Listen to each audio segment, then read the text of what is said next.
Assalamualaikum warahmatullahi wabarakatuh. Perkenalkan, nama saya Ahmad Sabla Rusdi dengan NIM 103.102.4041. Jadi video ini itu kayak merupakan demonstrasi proyek analisis data dengan topik analisis regresi linear berganda untuk prediksi popularitas lagu di platform Spotify dengan program R. Sebelumnya saya mohon maaf karena di sini saya sendirian karena saya tidak kebagian kelompok, jadi saya mau tidak mau harus mengerjakannya secara mandiri. Oke, kemudian tujuan proyek ini itu untuk memprediksi seberapa populer lagu di Spotify berdasarkan 7 fitur audionya, yaitu danceability, energy, tempo, loudness, acoustics, speechlessness, and valence. Dataset yang digunakan berasal dari Kaggle dan memuat lebih dari 114.000 lagu dari berbagai genre musik. Oke, ya yang pertama kita tentu saja kita masukkan dulu library yang dibutuhkan, yaitu ggplot digunakan untuk membuat visualisasi grafik. Kemudian ada chordplot yang dia itu untuk heatmap korelasi, kemudian untuk dplyr untuk manipulasi data, dan metrik untuk menghitung metrik evaluasi model seperti RMSE dan MAE. Kemudian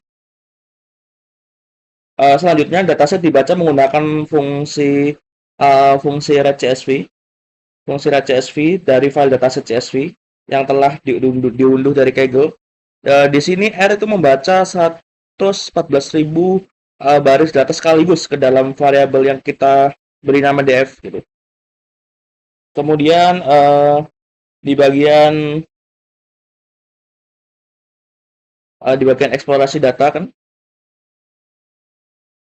di bagian ini kita melakukan eksplorasi data, yaitu melihat baris, jumlah kolom, nama-nama variabel, serta statistik dasar seperti nilai minimum rata-rata, terus maksimum dari setiap variabel yang akan digunakan. Kemudian di pre-processing data, uh, jadi sebelum dianalisis itu data itu dibersihkan terlebih dahulu. Pertama kita pilih kolom yang relevan, kemudian hapus data yang mengandung nilai kosong menggunakan NaOmit, hapus data duplikat dengan distinct, dan terakhir filter hanya lagu yang memiliki skor popularitas lebih dari 0. Kemudian uh, karena jumlah data pre-processing masih sangat besar, yaitu 80.000 baris, kita ambil sampel acak sebanyak 5.000 ya di sini. Kita ambil sebanyak 5.000 data menggunakan fungsi sample and set.seed 42. Kemudian digunakan agar hasil sampling itu bisa direproduksi setiap lagu, setiap kali script dijalankan gitu. Kemudian di sini selanjutnya kita analisis korelasi antar variabel menggunakan fungsi core. Hasilnya kemudian divisualisasikan dalam bentuk heatmap menggunakan fungsi core plot dan package yang sudah kita load tadi gitu. Sini. Kemudian kemudian untuk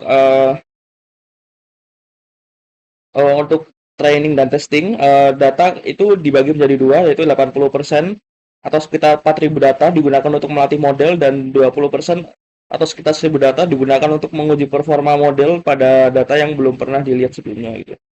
Kemudian di sini kita membangun model regresinya.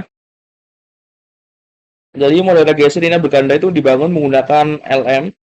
Uh, di sini popularity itu menjadi variabel dependent yang ingin kita prediksi. Dan ketujuh fitur audio kayak danceability, energy, tempo, loudness, dan acoustics, speechlessness, dan valence menjadi variabel independen atau prediktornya.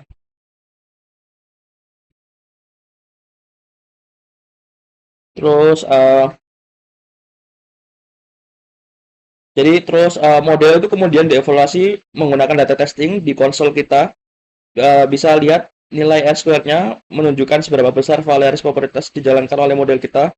Selain itu ada RM, SE dan MAE menunjukkan rata-rata besarnya kesalahan prediksi model, di mana RMS-nya itu sekitar 18,004, kemudian MAE-nya itu 14,8347. Kemudian untuk visualisasinya, grafik pertama di sini kan udah muncul heat map, di mana ini korelasi antar variabel. Nah, nah ini kayak korelasi antar variabel. Jadi warna biru tua ini kayak nunjukin korelasi positif yang kuat, sedangkan warna merah itu kayak menunjukkan korelasi negatif. Jadi kita bisa lihat bahwa loudness dan danceability itu memiliki korelasi positif terhadap popularity meskipun nilainya relatif kecil. Kemudian untuk visualisasi selanjutnya, terus untuk actual dan predicted, di mana itu garis merah ini kayak adalah garis prediksi sempurna, artinya jika semua titik tepat di atas garis merah, model kita itu sempurna. Sebagian titik kan yang ada menunjukkan model memiliki kemampuan prediksi yang moderat, yang wajar nih untuk data perilaku manusia gitu.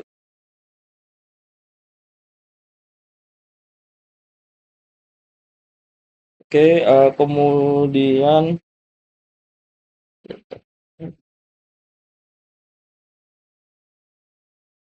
grafik ketiga, jadi grafik ini tuh kayak residual plot gitu, yang menampilkan selisih antara nilai aktual dan prediksi.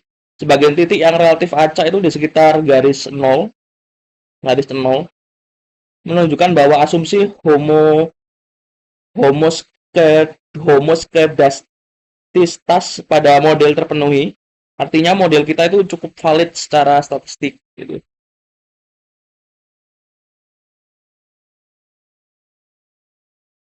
Terus untuk grafik yang terakhir, grafik keempat. Jadi grafik keempat ini menunjukkan kayak pengaruh masing-masing variabel terhadap probabilitas lagu gitu.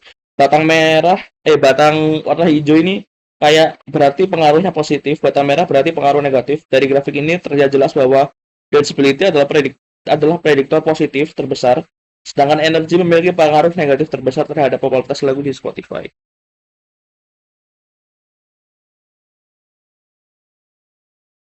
Jadi ya itu aja sih apa namanya penutupnya. Demikian demonstrasi proyek analisis data saya.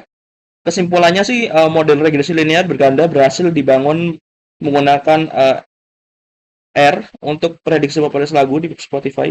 Dari 7 fitur yang digunakan, danceability dan loudness terbukti berpengaruh positif signifikan, sementara energy dan speechiness berpengaruh negatif signifikan terhadap popularitas lagu. Jadi ya terima kasih.